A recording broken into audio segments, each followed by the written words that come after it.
قيل ادخل الجنة قال يا ليت قومي يعلمون بما غفر لي ربي وجعلني من المكرمين وما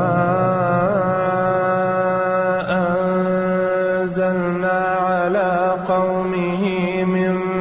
بعده من جند من السماء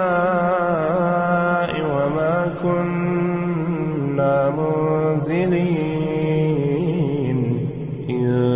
كانت إلا صيحة واحدة فإذا هم خامدون.